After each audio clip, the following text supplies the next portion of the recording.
people are constantly raising the bar. Sacrifices need to be made. What would you guys say are your biggest weaknesses? You are your enemy right now. Is success a lie? Just a fucking podcast. Hey guys, welcome to the Student Side Hustle. This week I'm talking to Brian Miner. So for a few of you, I think that name will ring a bell. So Brian is a coach. He is also a bodybuilder and a powerlifter.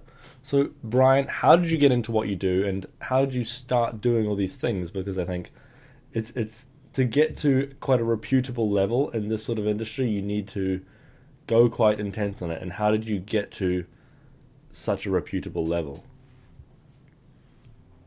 I appreciate the intro. I like to think the information I put out there is reputable, but I don't. There's still a lot of growing I think I can do professionally, and so I guess that's, in my mind, I'm not there yet. Right. So I'm still kind of in the process, but getting to where I've been now. I started this whole thing. Growing up, I played sports, and the major sport I played was ice hockey, and my competitive years in that started to taper off. I needed an outlet for to fuel that competitive fire, so to speak. So I had been training the whole time for sport, and it was something that I knew would give me. It would just allow me to continue to compete. And I initially didn't have any desire necessarily to be a competitive bodybuilder, or at that point powerlifting wasn't even on the radar. But for me at that stage, it was like something that I can set goals, like compete with myself, so to speak, at that stage, and just set goals and achieve goals. And just have something that I'm process oriented, focusing on. And then in college, I just got more serious about it, and I went back for my master's degree, and I've always been interested in the kind of the mechanisms behind things, and understanding the intricacies of a strategy rather than just simply executing it. And so I went back, and at this point, I didn't know what I wanted to do. I was just more trying to fuel that interest. Got my master's degree in health and exercise science from Colorado State University, and then the lab I worked in, we did some research on aging, and so what we looked at was like protein balance and ways to mitigate losses in whole body muscle protein, as individuals age. And so it wasn't focused specifically on bodybuilding, but it did expose me a lot to the research at the time, looking at protein metabolism, and it gave me an appreciation for kind of the research side of things, and how to interpret research and how to apply context to everything. And so I don't consider myself a researcher by any means. I have like one published paper, but it was a valuable experience, and it gave me a insight in how to interpret, and I think that's been valuable. Is sort of the evidence-based practice is being able to as both a coach and an athlete, having gone through some of these processes, realizing that research isn't going to tell us everything. It's not going to tell us how to train, but for me it provides a framework for to operate creatively. And do you mean as a coach? A lot of fun. Like it gives you it's, right. It provides a framework for problem solving. Coaching is to me it feels like sort of like a puzzle. It's like you inherit like a puzzle you're trying to solve, and there's a lot of different strategies that can work, and it's finding what's right for that athlete. And so more than anything, I look at research, and to me, it makes things more flexible. The way I look at it is, it leaves room for pliability within program design rather than, this is the way. And I think a lot of people, they take research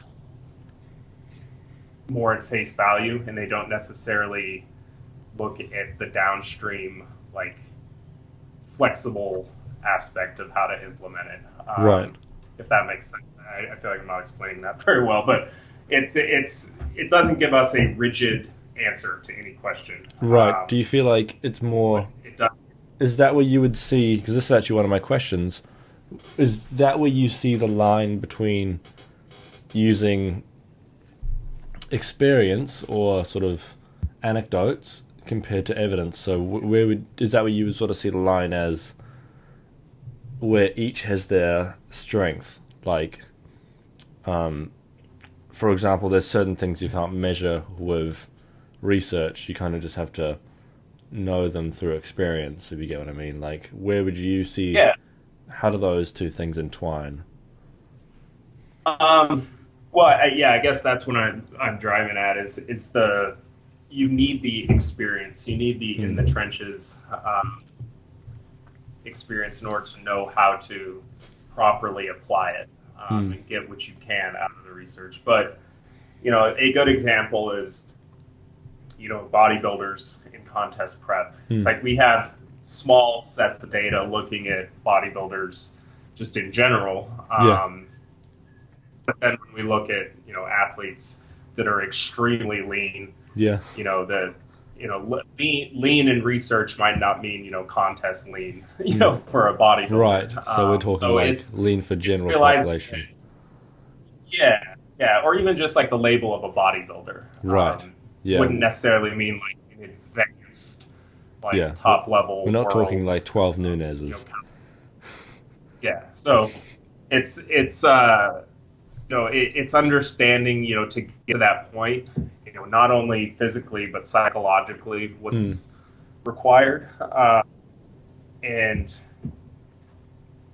for the how to sort of blend the two is you want to make sure that you're catering. I think first and foremost, like the question I ask myself is like, what information is this research telling me? How can I apply it in a manner that the athlete is actually going to benefit from it the most? Right.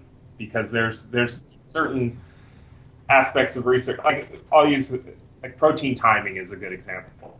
A lot of people will, there's mixed research on the benefits of timing your protein intake.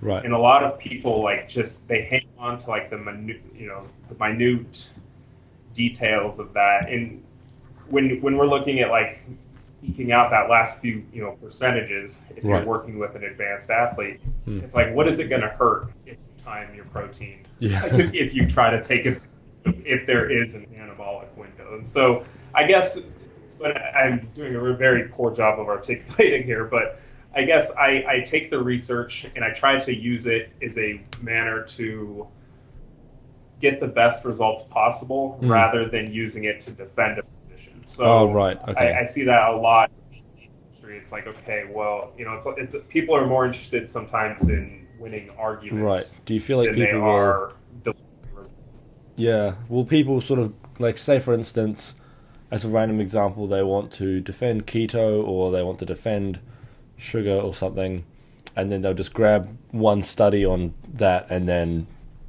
use that as the bulwark of their argument or something similar? Or do you find a lot, especially on places like Instagram, I find more and more, you'll see even people who are quite big. I think there was one the other day where they'll call someone out, or they'll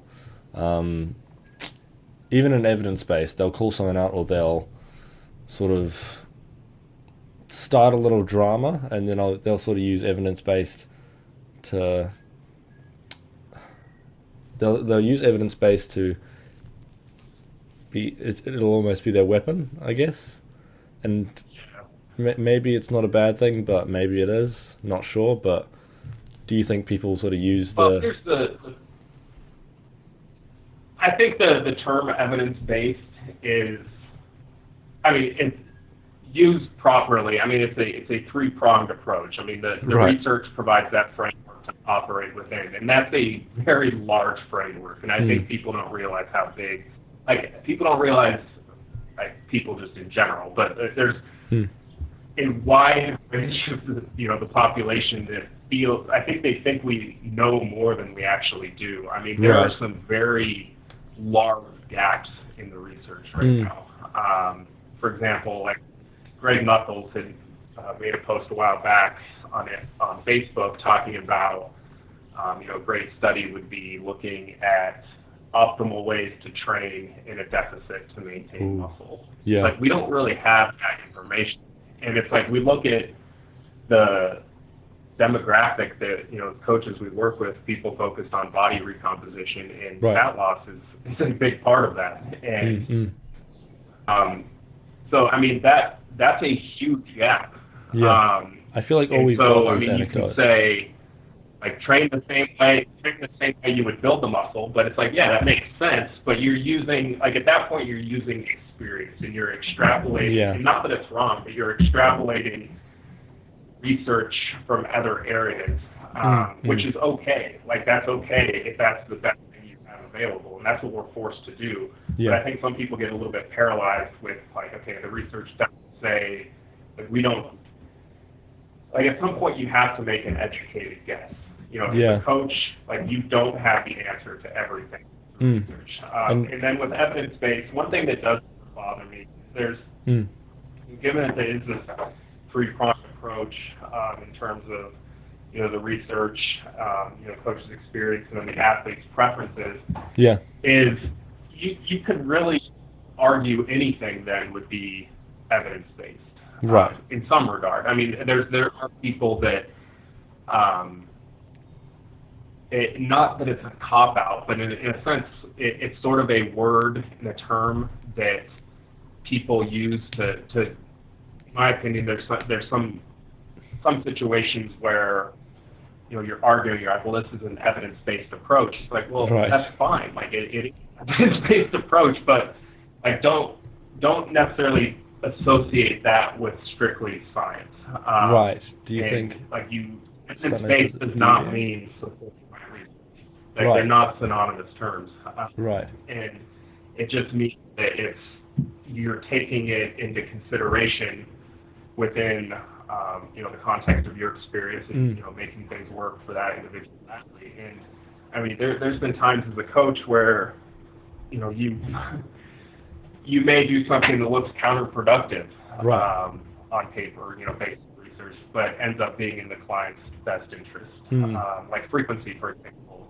I mean, there's some, research that shows, multiple, meta-analyses demonstrate that as a whole, training more than once per week per body part is likely, the data seems to indicate that it's better than, once, like increasing your frequency, up to a point. But you have an athlete that's like whose schedule doesn't allow for that, or they just hate training that way. And their preference is like the growth split, and it's like they really just love training that way. Like what? You have to take that into consideration. And so in some ways, it's like I personally believe, and I don't have, I think the power of just buy-in on the athlete's end is huge. So I don't know if this necessarily, but if somebody's excited about training once a week, but they're dreading training twice a week, they're probably still going to get better results out of training. I feel like that's the big thing. It's like, say for instance, if you coach someone, you can give them the best program in the world, but if they're not willing to adhere to it and adhere to it hard, it's like then the amazing programming can't really do anything. And I think, especially do you find, because I'm not a coach, so I wouldn't know, but it's like, do you find a lot of people will just be intrinsically motivated, they'll do everything like that, and then there'll be sort of the other people who it'll be much harder to get them to adhere to certain things? Oh yeah, absolutely. I mean, you have a gamut. There's a whole range of degrees of intrinsic motivation that you have to work with as a coach. And to be honest, like that's one area, my desired demographic are the people that are self-motivated that you can that are interested in the process. Yeah. I encourage questions. I enjoy questions because I think that helps with the buy-in. But I don't want to have to. One of the biggest struggles I think any coach that works with people on the dietary side of things is you don't have control over the compliance, and so you can't it's frustrating sometimes when it's like you have a strategy, Right. but it's still you may have an athlete that just doesn't really execute on their end. Right. The essential parts. It's like Yeah. you can make it. Obviously, giving people macros isn't ideal for everybody. Yeah. But you can make a nutrition strategy as flexible as you possibly can. I mean, Do you feel like that's you better can than tell going people, more like, rigid? okay, try to. Do you feel like by and No, large? I'm saying. Well, like say, would you, for the majority of clients, would you say, especially when you're coaching someone, would you say it's better to give them more flexibility than less, if possible? But obviously it depends. So it depends per client. But do you think overall you'll? I believe you should have. I believe you should only have as much rigidity as required. Right. Okay. To optimally meet the goal. Right. And a great example of that is somebody who is tracking macros down to the gram, like 423 carbs. Right. So it's like that's rigidity to the point where you're fooling yourself if you think that level of granular detail you have that much control. Yeah. And that's enhancing things. Right. At that point, it's like get the athletes to realize steer, and I use this term all the time, it's like steer the ship in the right direction. Yeah. Be consistent with it. And give yourself some flexibility day to day. But, be patient. It's like if you consistently stay in a deficit, plus or minus, 50 to 100 calories, Yeah. you're going to, over time get extremely lean. And Yeah. and I think, you look at that people, general population or people that are just trying to do casual fat loss, and it's like they plug in their numbers in the online calculator, and it's like, okay, this is the way to lose weight. I'm going to try this flexible dieting thing, and then all of a sudden it's like it's not a very flexible thing when you're doing it that way. So Yeah. And flexible is, that's a subjective term. And that means a lot of things. And honestly, talking about flexible dieting is probably my least favorite thing to talk about, just because it's just. Do you feel like? I feel like it's just been discussed. Right. So it's just. I feel like a lot of guess people at are this treading point- awards and calling themselves that now, or a lot of people. I think it was on the 3DMJ podcast the other day. They were basically, someone said it. They were basically like, I don't want to be.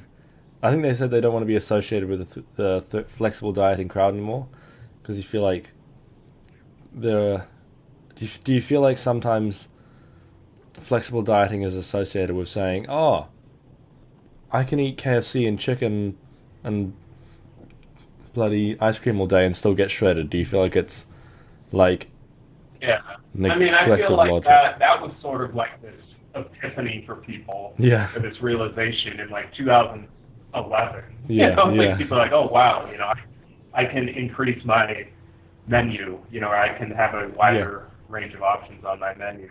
But it's like that can be for somebody like my background. I grew up eating very when I was in my peak of my early stages of training. Eating very quote unquote bro. Eating, chicken and broccoli and every 3 hours.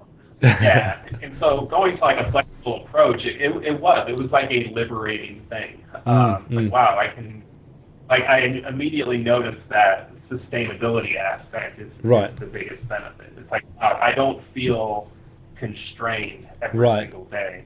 I can go about my business, make ends meet, with more flexibility, and it was huge. But I think for people now, you're taking people that have never gone through that stage of like the menu, the rigid menu, and you're telling them like, well, you can eat everything. Yeah, or like anything you want. You just have to track it. It's like, well, shit, that's so basically what you're saying is like I can eat how I'm already eating now. Yeah. But now I have to add a layer of tracking on top of it. Yeah. So it's still a huge step for people. Just teaching them how to track their intake. And not everybody, I mean, like just not everybody should be plugging their, food into their phone every meal. Yeah. Not everybody, I mean, at this point, I haven't weighed anything since I stepped off stage. It's like last November. So it's, I think and that goes back to like your question of, how much structure do you really need? And I think like the amount that's required. Just as little as possible. Be different, especially psychologically. Yeah. But for me, like I've been, not to boast, I hope this doesn't come across this way, but like I've been doing this long enough where I know, like I have a general idea of where I stand calorically on a given day. Do you feel like you're relatively good at gauging it at this point? Like I'm starting to begin to tell when I'm like flat or full, or like when I think I've got enough calories, but it's because I'm the kind of person who it's like I've been bulking for 3 years basically, still bulking. And it's like, I don't think I'll probably cut. I'm probably going to do my first ever cut soon, which I think will be fun. But do you think, are you sort of at the point where you can sort of feel, okay, I probably have had around X, maybe I need X plus 500 or something, or whatever it is? Yeah. Yeah, and it's not necessarily doing the math in your head, right. I don't think. I think it's sort of just regulating, like, and like I use this example a lot. It's regulating like a normal person would before they learn how to track. It's like you see somebody, it's like, wow, I ate like, shit yesterday. Let's, be conscious of your decisions today. And it doesn't mean do punishment cardio or, not eat or fast or do anything like that. But there's a difference there. It's like, there's a difference between trying to make up what you did with just like trying to sort of just eat back a little bit the following day, or if you have like I really enjoy going out to eat with my wife and kid, my wife and son over the weekends. We always go get breakfast like Saturday or Sunday, and like I won't hold back. I mean, I don't order everything on it, but I eat what I want. It's like I'll have pancakes, an omelet or steak and eggs or something. Yeah. And then I'll, for lunch, I may just have like a shake. Usually it's like I'm not super hungry anyway, and then at dinner, like that sort of makes up ground. And so it's just sort of, and at that point, it's mostly just letting your hunger dictate things. Right. It's like people before we ever had MyFitnessPal, it's like we would eat based off of hunger. Do you feel like people find it hard to get back to nowadays? Like I've tracked a little bit, but I've never fully got on the I track every meal. I've never done that apart from like for a day or two, and I think it'll be a weird transition for me. But I think at least I've been lucky enough to keep in mind like learning from people like, hey, like, you don't have to track every meal forever. Like, it kind of should be a temporary thing just for your sanity. Yeah. Well, I think more than anything, tracking, like, to be very clear, it's like it's an extremely powerful tool. And it makes, somebody is compliant tracking, which is a big unknown for a lot of people. I mean, we know dietitians underestimate their intake. Like there's research showing that people are just notoriously terrible at reporting food intake. And so, but if somebody who's been doing it a long time, that they're doing it accurately, like the math of it is assuming you're controlling their expenditure. Like I like tracking steps because it sounds like a rough gauge, but in the end, I think it's a more it accounts for NEAT and things like that. Right. And it just makes sure you're expending a rough amount of day-to-day expenditure that's roughly the same. And so when you do that and then you're tracking, like you're controlling one side of the energy balance equation pretty close. And that's the diet side. And the expenditure side it's wildly variable day to day. But for me, tracking steps, it makes it so it sort of smooths out all the edges. If I do cardio, if I do hard cardio, I might be lethargic the rest of the day. And I've talked about this before. But I guess what my point is tracking in those situations, like it makes the process very easy and predictable. It makes troubleshooting very predictable. But when people are all over the board, it can make it a little bit difficult. But tracking is a valuable tool. I'm not demonizing tracking at all, because there's a role for it. And I think starting out, it can be extremely beneficial for people to learn what they're actually consuming. Definitely. And it gives them an idea. And it's sort of an eye-opener. But, I don't want people, people come to me for nutrition. I'm not an RD. And so I'm trying to teach them, just good habits. But my goal is, we don't want you... I'll get people that will apply for coaching. It's like, I've tracked macros for the past 4 years, and it's like, okay, well, what I get from that is you're disciplined. You know what you want. You have a goal. You're going after it. You're disciplined. Giving you a protocol is going to be very predictable. But I also my goal then is okay, I want them to realize. I want to sort of ease off of that a little bit. Especially if I know that they're consumed by it. Some people just enjoy, you have to kind of read their personality. If they're really, they get joy in being very militant with there's a case for that, I suppose. But my goal is to get people not tracking in the long run for most people. It's let's get you to maintain your weight. Does it everybody else around? Would you say it's non-negotiable if you want to be a high-level bodybuilder? Because do you feel like it's non-negotiable in prep, or is there some situations where you can actually prep and get away with not tracking if you really know your feeling, I guess? Yeah, sure.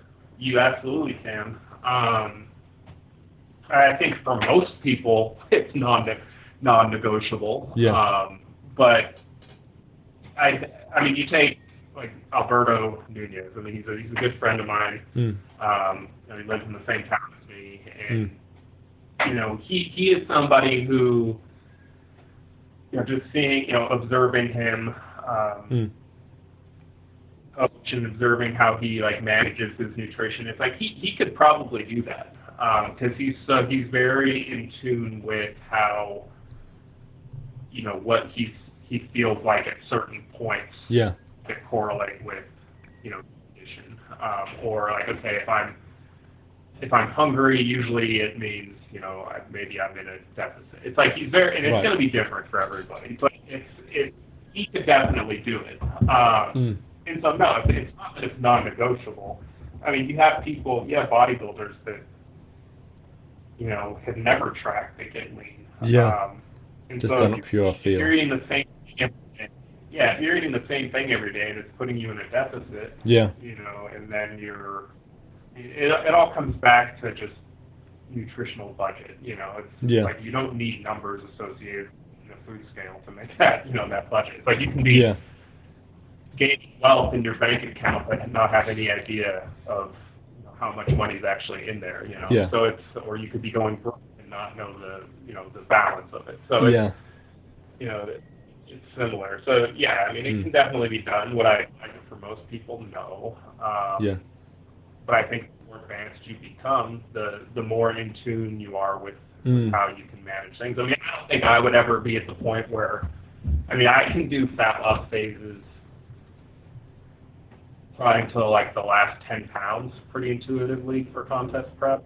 I think I could get, to that point, more regulating things based off of hunger, just kind of keeping tabs on my scale weight and everything.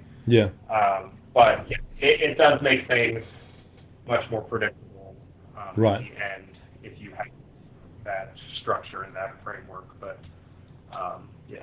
Yeah. And then one thing I'd like to touch on is, because I think it was 3DMJ that made it quite prominent.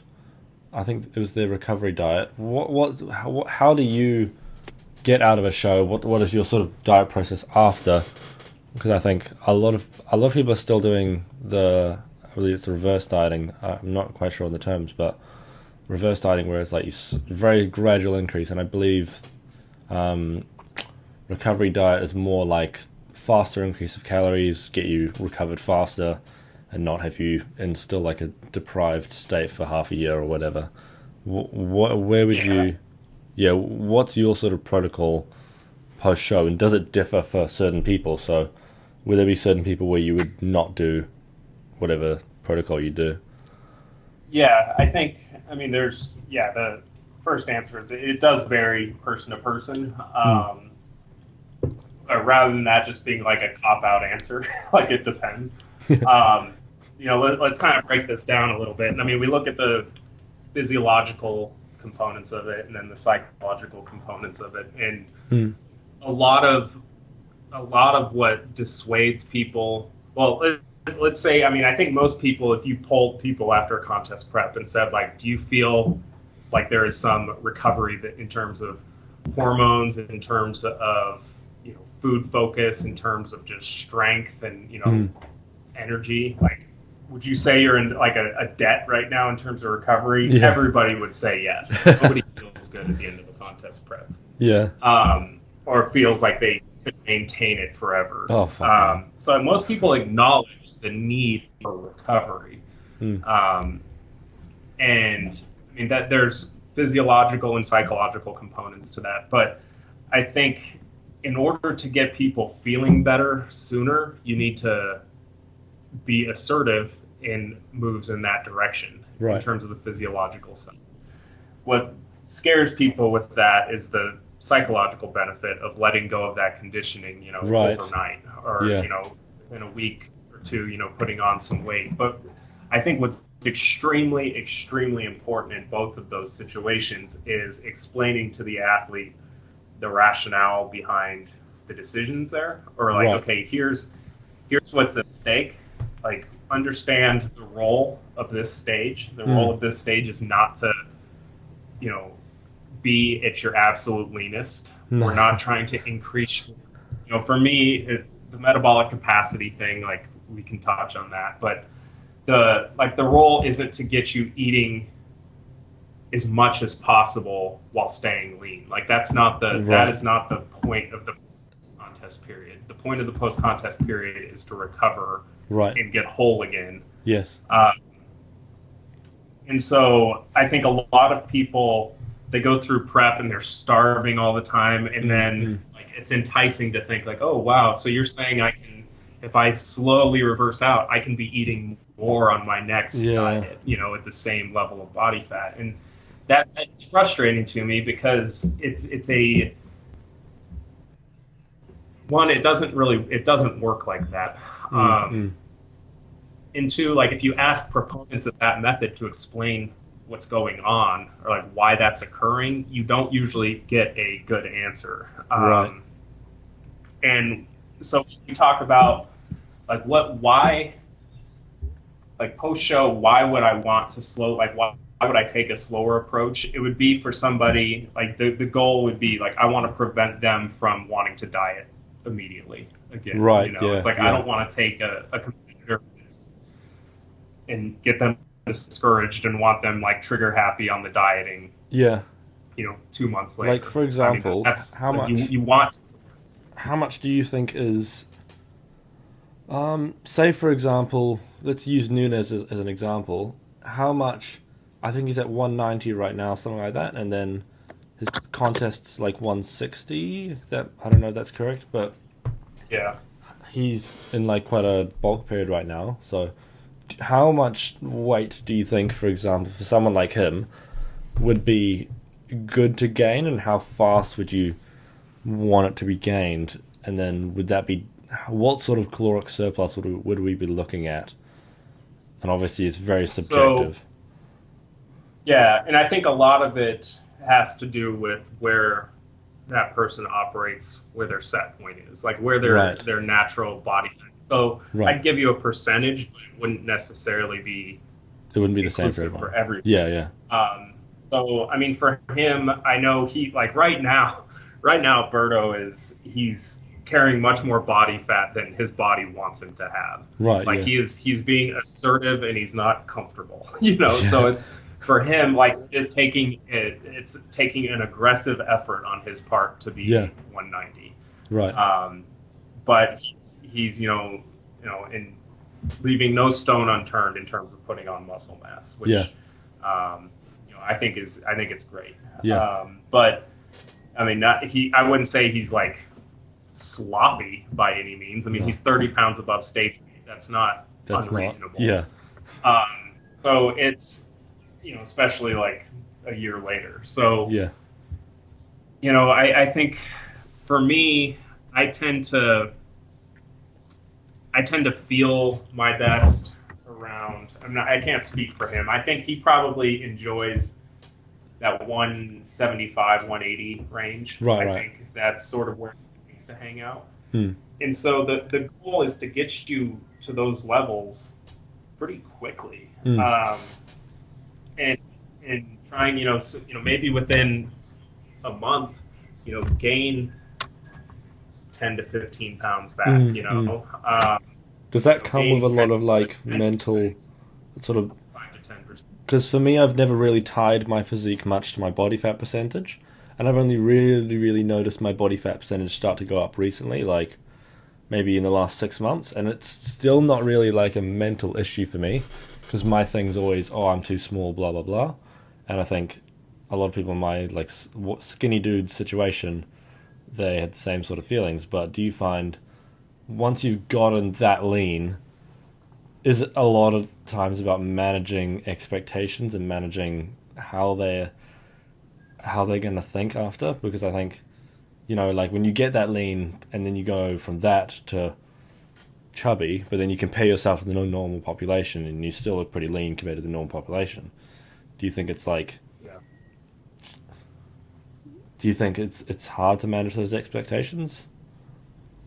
I think for a lot of people it is, for sure, understandably. I mean, I've done 3 contest preps now, and I can say that it's gotten easier every single time. And I think the more mature you become as an athlete, the more you understand and embrace kind of the purpose.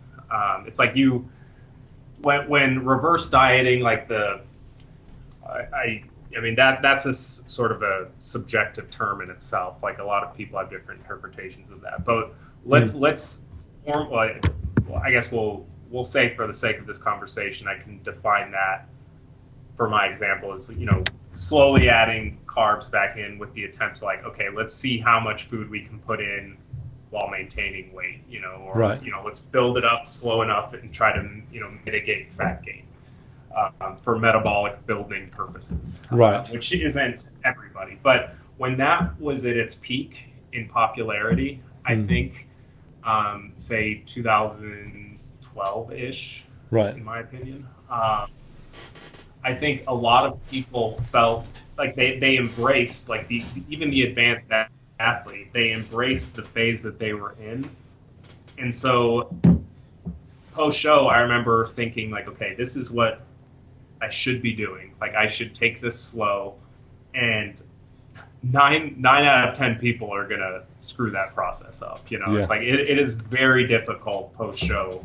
Even for someone who's like very adherent normally, it's just like you want those calories so bad and your body's starving for them, sort of thing. Yeah. Well, I'm like, what do you think that tells you? It's like your body is like, it's like, feed me. It's like, okay, something is still clearly like not recovered. Yeah. But I guess what I'm saying is like at that point of my beliefs were like I should take this slowly, and I never like I've never just like gone ham after a show. Yeah. I mean, I've definitely gone like first show I definitely went a little overboard, but Right. comparatively to what I thought was optimal at that time, I was gaining more aggressively. And so for me, that immediately set the concept in my head, or the expectation of like, this is what I should be doing, and I'm not doing that, and so I'm failing as an athlete right now. Like I'm missing the objective. And so that's why it's so important to understand the role of each of these phases, and understand, like, right now the goal is recovery. That way it removes removes a lot of the guilt, like the unjust guilt that people have gaining weight post show. Yeah. Because a lot of people, they'll have this, and binging follows guilt oftentimes. Yes. Because it stresses them out. And so, it's funny because as soon as you remove these parameters, like, you can, you're not failing if you're eating, like, as soon as you get that flexibility with like a recovery diet, all of a sudden, it's weird. Psychologically, people are like, I don't have, like, they're forgiving to themselves for one, and they're less apt, just based on my observation, they're less apt to go and binge. Even though encouraging them to gain weight. It's not like these careless binges that seem to occur that you see oftentimes when there's too much strength, or like too much structure post show. Right. So I think that's why it's like, for me right now, it's, to answer your question directly, it's not difficult because I know that this is what I should be doing, and I understand why that's what I should be doing, and I understand why the alternative doesn't make sense, and that makes buying into the strategy, and I mean, much easier. I mean, and it's hard. I mean, especially the first time you get lean, it's the best you've ever looked, and then you're letting go of that. Yeah. But I mean, all I can say is, based off of my personal experience competing, which I think is important. I think that's another topic for conversation, but I do think, coaches that have gone through it, they can relate to that period a bit better than coaches that have never gone through that period. Yeah, this is why I'm a big fan of people like AJ Morris, 3DMJ, yourself. It's like you can actually understand what it's genuinely like, and it's like the way especially AJ Morris describes contest prep. It's like I haven't prepped yet, but it's like it sounds like it's not the kind of thing that you can just read a book about. No, it isn't. I mean, you can learn strategy. I mean, you can learn, but like there are coaches that, within powerlifting and, bodybuilding, that don't actively compete, and that it can work sometimes. I mean, I know some great coaches that aren't elite level bodybuilders or elite level powerlifters. That's not what I'm saying at all. But I'm saying being able to empathize, to have that empathy for the situation that the athlete is in takes some experience, in my opinion. Having gone through something similar. But I do think, having gone through that period and done it a number of different ways, the first show I ever did was like, I didn't give a shit post show. And honestly, psychologically, I was better after my first season than I was after my second season. Right. Because my first season, it's like, okay, like what felt natural is what I did. It's like I ate. Like I was reasonable. I knew it's like, okay, I don't want to undo all this work like overnight. But like I put on, a healthy amount in, a couple weeks. I felt better, significantly better, almost not immediately, but, noticeably better after a couple weeks. And then the second season, it's like, okay, I don't want to sabotage my off season. Yeah. So I'm going to try to do this tediously. And that's when it didn't work. Yeah. And I can tell you, it's like, it didn't hurt my metabolism the next time down either. Right. So and that's sort of if you ask people that are proponents of like the slow reverse, like if you look at total daily energy expenditure, the components that make it up, you have like your basal metabolic rate, you have your activity, like through exercise, you have your non-exercise activity, Yeah. and then you have your thermic effect of eating. Hmm. So if you're slowly adding these calories back in, like it all comes back to like BMR. Like like everything that you add back in, as soon as you take away, is going to remove that benefit. So what I mean, it's like if I added 500 calories and I started burning more calories because of it, that's going to be through activity, non-exercise activity. It's like all of a sudden I'm just like I have more energy and I'm moving more. I have more thermic effect of feeding.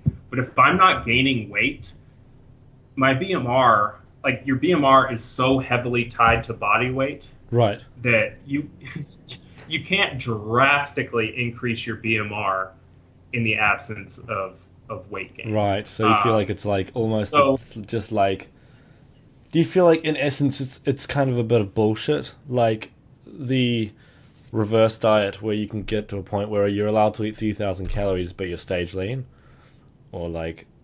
I don't think it's bullshit. I think it works, but it's not through the mechanisms that people think it works. Right. Like, yeah, you can drastically increase your intake and maintain your condition for a while. Yeah. But realize that it's not.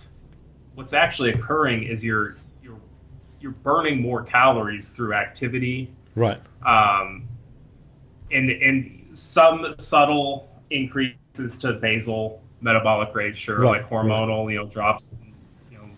Even like leptin isn't going to be, fully back to normal if you don't gain body fat. But things like thyroid, like those do take a hit. But your BMR, like I would be foolish to ignore. Like, yes, there are adaptations to your basal metabolic rate as you get leaner. Right. Are beyond what would be predicted simply by your body weight. Right. But I think that is, I feel like the magnitude of that is pretty overblown. Right. And there's also research showing people that even have like a BMRs that are below what would be predicted still don't eliminate the person's ability to lose weight. It still doesn't, like, you can still easily offset that with energy expenditure through activity. So it's not like you're shooting yourself in the foot by gaining weight post-show in the sense like you're going to damage yourself for subsequent shows. That's my, and I'm not an expert in metabolism, but that's my, I should say my opinion based off of the research that I have seen and the experience I have as a coach. So I could be wrong. I don't think I am, but there's still, I would be interested to see,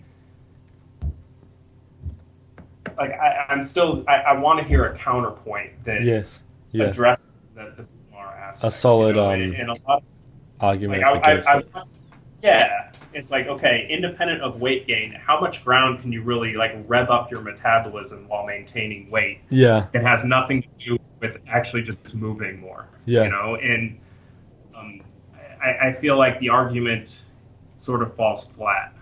Right. Do you feel like it's kind of like that cannot be the mechanism that makes it kind of work sometimes? Exactly. Also, you look at... I have to run off to work, which sucks because I still have like so many questions I want to ask. I think I'll have to finish it. Yeah, because I'd love to do another.